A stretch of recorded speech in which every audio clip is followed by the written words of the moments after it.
What's going on, guys? I'm Shawnigami, and today I'm going to be giving you my first thoughts on Red Dead Redemption 2. I'll be avoiding all story spoilers, but I will be discussing game mechanics and other various things, so if you want to go into this game completely blind, then you might want to leave this video now. And to those of you that already played the game, I'm interested to know what you think about it, so let me know down in the comment section below. Now, going into this game, my hit levels were insanely high, as the first Red Dead Redemption is among my favorite games of all time. So of course, finally being able to revisit the Old West after all these years had me a bit excited to say the least. I was ready to once again take on the role of being the baddest gunslinger around. Ready to ride my trusty steed through the harsh lands of the Wild West, maybe hunt down some unruly outlaws for the bounties on their heads, or maybe just try my luck at a few hands of poker or blackjack. The possibilities are nearly endless, and I was ready to dive in and get fully immersed. The first time I started up the game, I was taken aback by just how gorgeous the visuals were.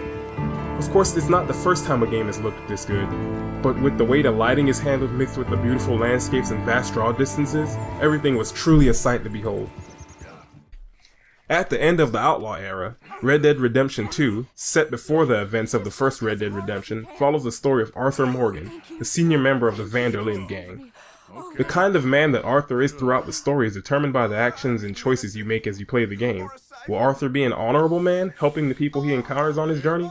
Or will he be a no-good, rotten criminal that robs and murders without remorse? That's all up to you.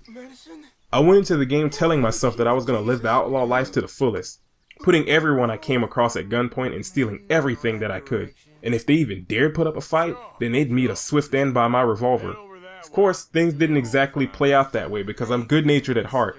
So at first I did a little too much good, but as I kept playing I was able to get more into character and do a little bad here and there, fitting of any man that wants to consider himself an outlaw. I've got to say, the way that you interact with the NPCs you come across leads to some pretty interesting role-playing opportunities.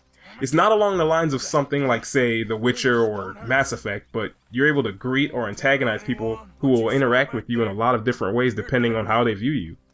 So while you might like one individual and decide to be kind to them, you might later come across someone that rubs you the wrong way and you could end up getting into a deadly altercation, all depending on how you handle the situation.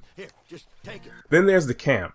There you're able to do things like shave your face and change your clothes, even down to deciding whether or not you want your sleeves rolled up or your pants tucked into your boots. You can pretty much customize Arthur Morgan to your liking.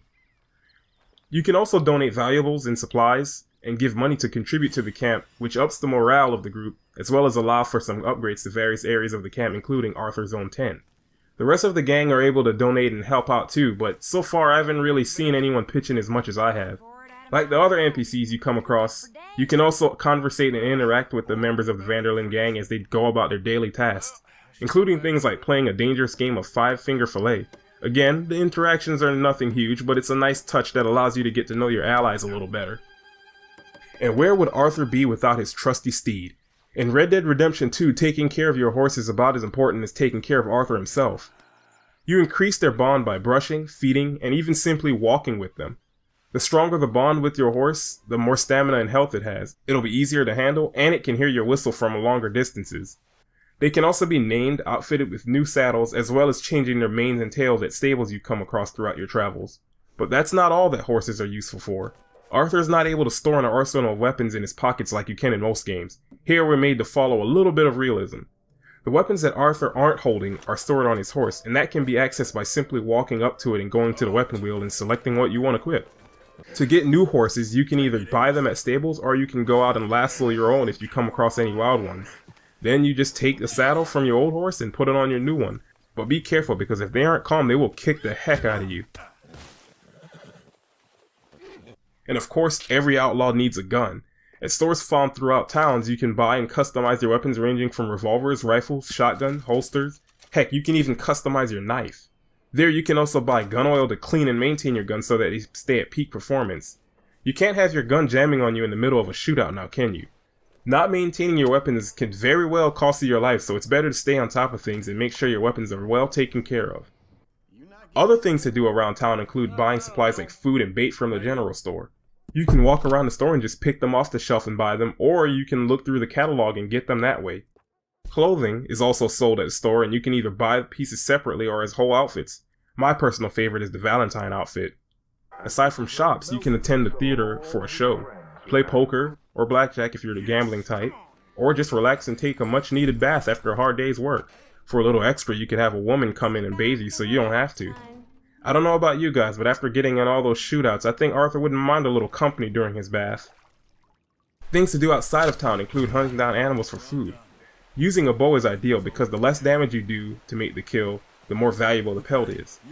Along with normal hunts, you can also go after legendary animals, including this very angry bear, which offer valuable pelts and unique outfits to play. Don't take too long to pick up your kill though, because other predators might beat you to it and you'll lose out and basically have to hunt down something else. After you finish your hunt, you can either take it back to camp for the group, sell to a trapper, or set up camp and cook it yourself. Arthur has to eat after all in order to replenish his health and stamina. Aside from that, a lot of fun in this game comes from just letting yourself get lost in the world. Being able to play in first person definitely aids in that. Though I will say, while being immersive, it does feel a little clunky at first, so you will have to get used to it. One of my favorite moments in this game is when you first get to the camp. I went out to the edge of the cliff just to take in the scenery, watching birds fly in the distance, and listening to someone whistle as they went about their task. Again, while nothing revolutionary, it's the little things like that that I can appreciate in a game. The time taken to make a world feel truly alive. Another favorite moment of mine was when you get into that massive bar brawl and the big guy just throws you through the window and you land in the mud. You get up and your face and clothes is caked in it, and the more you get knocked down, the more it gets on you. Like I said before, it's the little things. And later on in that same bar, you end up getting drunk with a buddy later on in a pretty fun and interesting mission. Definitely one of my favorites.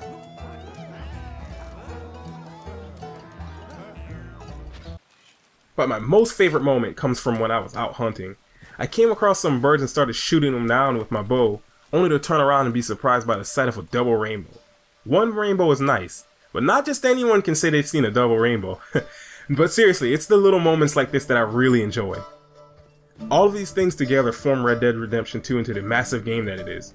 And I've got to say, I've been playing the game for somewhere between 20 and 25 hours, and there's just so much that I still haven't done yet. And some things I've only done once during the mission in which they are introduced. And that's not because I don't want to do them either, it's just, there's just so much to do that you can easily get lost in it all. The game, being a bit slower paced than most, can push away some that are used to the much faster speed of many other open world games. I've been seeing and hearing people call this game of the generation, but do I believe that? I'm not so sure yet. I feel like once the game has been out for a bit longer and everyone isn't still in the honeymoon phase, then there can be a discussion about that. But let me know what you think down below. Is this game of the generation in your eyes? Is this even game of the year? If not, what would you say is? And with that, this concludes my review of Red Dead Redemption 2. Thanks for watching, and I'll see you guys in the next video. Bye guys!